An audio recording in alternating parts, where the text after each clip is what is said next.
Welcome to this reading of the 4th chapter of The Power of the Spoken Word by Florence Scovel Shinn.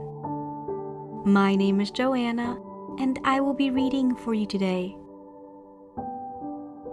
Chapter 4, The Glory of the Lord, Psalm 24. In the dictionary, I find the word glory defined as radiance, splendor. Mine eyes have seen the radiance of the Lord. That means the law in action. We cannot see God, for God is principle, power, the supreme intelligence within us. But what we see are the proofs of God.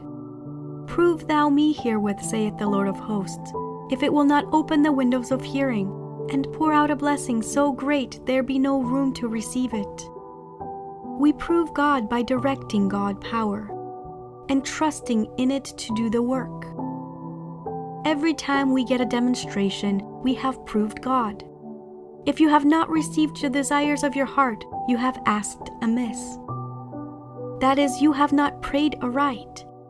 You receive your answer in the same way which you send out your demand. Your dreary desires are answered drearily. Your impatient desires are long delayed or violently fulfilled. Suppose you are resenting lack and limitation and living in poor surroundings. You say with great feeling, I want to live in a big house with beautiful surroundings. Sooner or later, you may find yourself a caretaker in a big and beautiful house, but you have no share in this opulence. This idea came to me as I was passing Andrew Carnegie's house and grounds on 5th Avenue. It was all closed and the entrance and windows boarded up. There was just one window open in the basement. This is where the caretaker lived. It was certainly a dreary picture. So ask or wish with praise and thanksgiving so that you will see the glory of the law in action. All life is vibration. If you are vibrating with injustice and resentment, you will meet it on your pathway at every step. You will certainly think it is a hard world and that everybody is against you.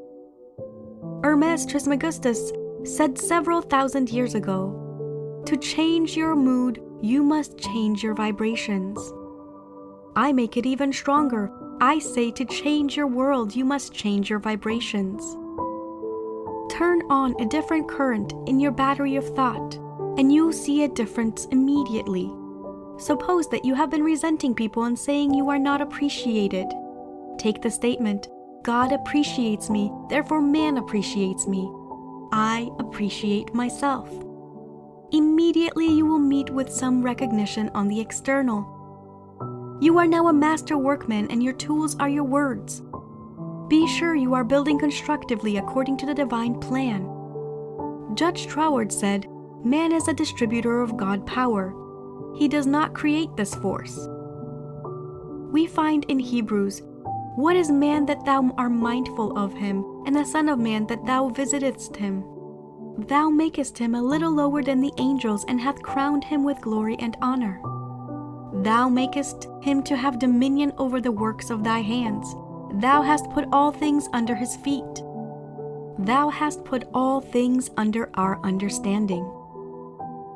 We are now coming into an understanding age. We no longer have the faith of peasants. We have understanding faith. Solomon said, with all you're getting, get understanding. Understanding is the working of the spiritual law so that we distribute the power within us in a constructive way. The law of laws is to do unto others as you would be done by. So whatever you send out comes back, and what you do to others will be done to you. So the woman who refrains from criticizing saves herself from criticism. Critical people are always being criticized. They are living in the vibrations. They also have rheumatism, for acid thoughts produce acid in the blood, which causes pain in the joints. I read an article in the newspaper. It said a physician had had a peculiar experience with one of his patients. The woman had boils every time her mother-in-law paid her a visit. There's nothing peculiar in this, as she was boiling within. How many times have we heard people say that they were in a boiling rage, so the boils appeared on her body? This does not include all mothers-in-law. I have known some very wonderful ones who have brought only peace and harmony with them. Skin trouble shows that someone has gotten under your skin. You have been irritated or angered. Here we see again that man gives direction to this God power. Through himself, vibrative to this power, all things are under his feet. All sheep and oxen, yea, the beasts of the field, the fowl of the air, and the fish of the sea, whatsoever passes through the paths of the seas. What a picture of power and dominion for man. Man has power and dominion over the elements.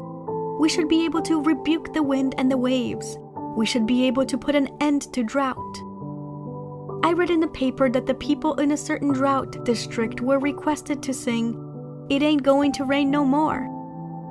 Knowing something of metaphysics, they realized the power of negative words. They felt it had something to do with the drought. We should be able to stop floods and epidemics, for man is given power and dominion over all created things. Every time we get a demonstration, we are proving our power and dominion. We must be lifted up in consciousness for the King of Glory to come in. As we read the statement, "If thine eye be single, thy whole body shall be full of light," we seem flooded with an inner radiance. The single eye means to see good only, to be undisturbed by appearances of evil. As Jesus Christ said, "Judge not by appearances, judge righteous, right judgment." There's an occult law of indifference. Jesus Christ knew this law. None of these things move me. None of these things disturb me, we might say in our modern language. Selfishness and personal will bring defeat and failure. Unless the Lord builds the house, they labor in vain who build it. The imagining faculty is a creative faculty, and your fear pictures will appear on the external, the result of your own distorted imagination. With the single eye, man sees only the truth. He sees through evil, knowing out of it comes good. He transmutes injustice into justice and disarms his seeming enemies by sending goodwill. He is now backed by unnumbered hosts of power, for the single eye sees only victory. We read in mythology of the Cyclops, a race of giants said to have inhabited Sicily. These giants had only one eye in the middle of the forehead. The seat of the imagining faculty is situated in the forehead between the eyes. So the fabled giants came from this idea. You are indeed a giant when you have the single eye. Jesus Christ, the greatest of all teachers, reiterated, "Now is the appointed time. Today is the day of your salvation." A few days ago, I saw a motion picture which showed the futility of trying to live in or bring back the past. It is a French picture and is called "Life Dances On." It is the story of a woman who, when she was 16, had gone to her first ball. She is now a widow of about 35. She had married for money and had never known happiness. When burning old papers, she came across a faded dance program. On it were the names of 6 men she had danced with at the ball. Each had sworn to love her all his life. As she sits with the program in her hands, the memory of the ball is pictured on the screen. A scene of loveliness. The dancers almost floating to the strains of an entrancing waltz. Her life is now empty and she decides to recover her lost youth by finding out what had become of the men whose names were on the program. A friend who is with her says, "You cannot recapture your lost youth. If you go back, you lose the things of today." However, she goes in search of them, and with all comes disillusion. One did not remember her at all. When she said, "Don't you remember me? I am Christine." He replied, "Christine who?" Some of them were living sordid lives. At last she returns to the town of her girlhood, where the 5th man lived. He had become a hairdresser. He talks to her gaily of old times while he gives her a permanent wave. He says, "I don't suppose you remember your first ball. It was right here in this town, and tonight there will be a dance in the same place. Do come with me, it will remind you of the old days."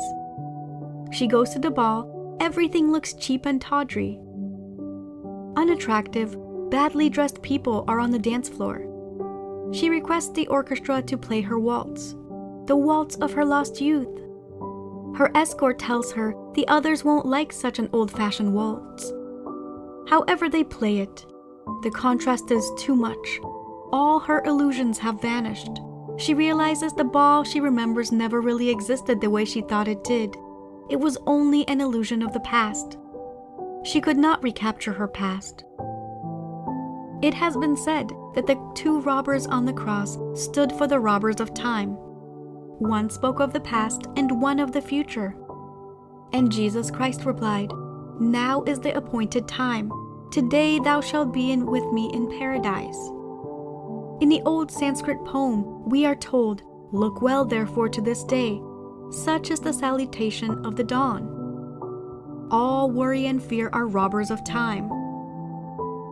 The occult law underlying indifference is one of the most profound, for it contains the attainment of the state of consciousness in which the outer world of sensation has no influence upon the action of the mind, and it can therefore be a complete at-one-ment with the divine mind. Most people's lives are a succession of disturbances: lack, loss, limitation, mothers-in-law, landlord's debt, or injustice. This world was popularly known as a vale of tears. People were all mixed up in their own affairs, fighting their battles and carrying their burdens. If a man judges by appearances, he finds himself in an arena most of the time, the arena of adverse conditions facing lions of lack and limitation. If thine eye be evil, if you are imagining adverse conditions, thy whole body shall be full of darkness. If therefore the light that is in thee be darkness, how great is that darkness? The light of the body is the inner eye, or imaging faculty. If therefore thine eye be single, you are seeing only one power, one plan, and one planner. Your whole body and affairs will be full of light. See yourself daily bathed in the light of the Christ. This inner radiance is invincible power and dissolves anything not divinely planned. It dissolves all appearances of disease, lack, loss, or limitation. It dissolves adverse conditions or any weapon that is formed against you. We have always at our command this light when your eye is single. We should learn to turn on this light with the same assurance with which we turn on the electric light. Seek ye first the kingdom of God and his righteousness, and all these things shall be added unto you. The Chinese proverb says, "The philosopher leaves the cuff of his coat to the tailor." So leave the plan of your life to the divine planner, and you will find all conditions permanently perfect. End of chapter 4. Thank you for listening to this reading of the 4th chapter of The Power of the Spoken Word by Florence Scovel Shinn. Comment below and let me know what is one thing in this reading that stood out to you today. If you liked this video, found it helpful or valuable in any way, hit that thumbs up button. And if you're new to this channel, don't forget to hit that subscribe button and the bell notification icon to get notified every time I upload a new video. Because this year, I am committed to helping you gain mastery over your mind and emotions. See you in the next video. Bye.